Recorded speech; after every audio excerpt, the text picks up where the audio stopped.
I'm back. And I don't know if I'm the only one going through this. I would like to venture that I'm most likely not the only one going through this. If I had to name this chapter of my life, I would call it in the meantime and in between time, or I would call it neither here nor there, because I am definitely in a transition period. And let me tell you something, I hate waiting. Waiting sucks. It can feel like a period of time where you're very much not in control. You may feel like you're at the mercy of circumstances, you're at the mercy of a miracle, you need divine intervention. It's a very out of control period of time. If you're somebody who's accustomed to making things happen for themselves, and I think I've always identified myself as somebody who is very goal oriented, and I'm accustomed to making my goals happen myself, to be in a position like this feels vulnerable, it feels uncomfortable, I don't like it. Anybody who is waiting for something that's out of their control, like if you're waiting for the right relationship, like you're waiting for the one, a term that I actually hate, the one, soulmate, I hate those terms. That's a very out of control thing. There's not a whole lot that's in your control that you can do to bring the right type of person into your life. If you're on a fertility journey, that is a very out of control experience. If you want to have a baby and you're physically struggling to make that happen, that can be extremely disheartening and very scary, because it really puts you in a place where you feel like, is this ever going to happen? If you are waiting for your business to pop, if you are waiting for your dreams to come true, you're waiting for your next, like me, I'm waiting for the next thing. It's just very scary. It can be very disheartening. It can be very discouraging. It can have you questioning your faith. It can have you questioning your sanity. Okay. It's a difficult period of time. And yet I have waited many times before for many things. But every single time I fall into the same emotional states. Every single time I'm waiting for something that means a lot to me, that is very much not in my control, that is very dependent on external circumstances, very dependent on favor, very dependent on grace, I get really, really scared. I get really freaked out, and so I found myself having like emotional meltdowns. In the last 2-3 weeks, I've been having these emotional meltdowns because I'm so anxious for my next already. And so there's just a few things I want to say about waiting, to encourage anybody who is going through this like I am, whatever you're waiting for. There's a couple of things that I've learned in previous seasons of waiting that I know that I need to remind myself of now, that I know that I need to apply now. For one, the waiting period does not have to be tumultuous. Did you notice I got a refill? Life is for the living. Life is for the living. We're having champagne on a Tuesday. The wait does not have to be tumultuous. I think it is possible to wait in peace. I think it is possible to wait in expectation without the thing you're waiting for becoming your master, without it tainting every area of your life. I think it becomes tumultuous when you start falling into old habits of control. You want to control things. You want to control the outcome. You want to know for sure that the thing that you want is going to come to pass. And here's the thing, it probably is going to come to pass. And what you are doing with all this tension, what you are doing with all this questioning is you're actually delaying the blessing. If you're like part of the law of attraction world, the new age world, I used to dabble, but I am a staunch Christian. I don't dabble in that world anymore. But the law of attraction world speaks about resistance. Like every time you say, where is it? Where is he? When is it coming? When is it going to happen? You're creating resistance and you're not letting that thing flow to you.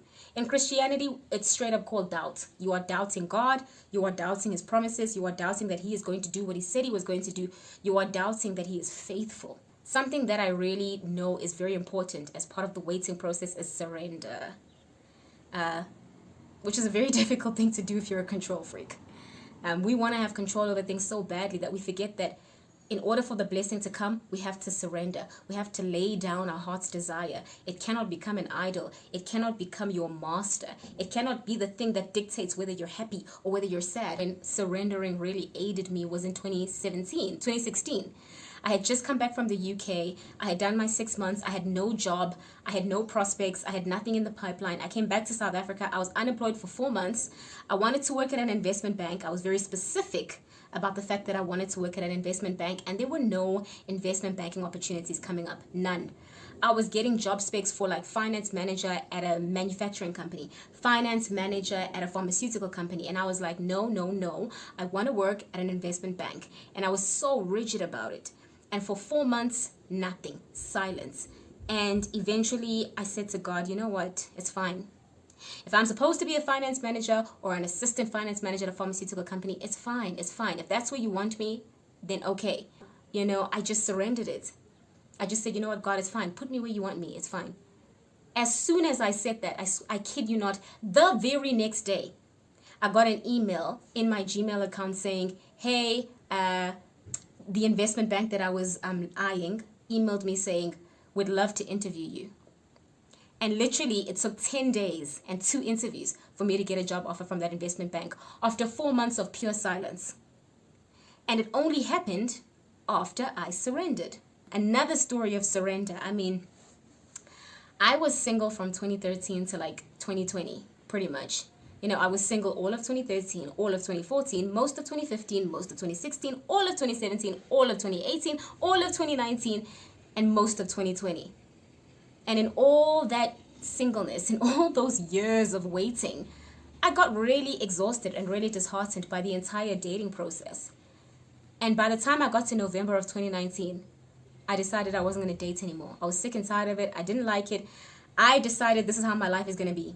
I'm going to age like Gabrielle Union and J-Lo. I'm going to work on my body. I'm going to travel the world. I'm going to adopt a baby. And I'm going to be a fabulous auntie. That's how my life is going to go. I was shouting it from the rooftops to anybody who would listen. I was like, I'm done dating. I'm done. It's ridiculous. This is ridiculous. It's not fun. Not even a year after I surrendered the dating life. Not even a year.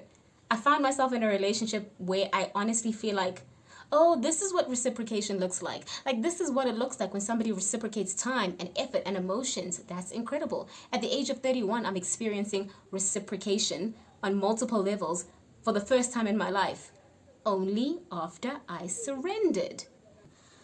So in summation, because I don't want this video to be more than 8 minutes long, I want to say, you know, God is faithful. Trust life. Trust that everything is going to work out. It has always worked out in the past. It will continue to work out for you.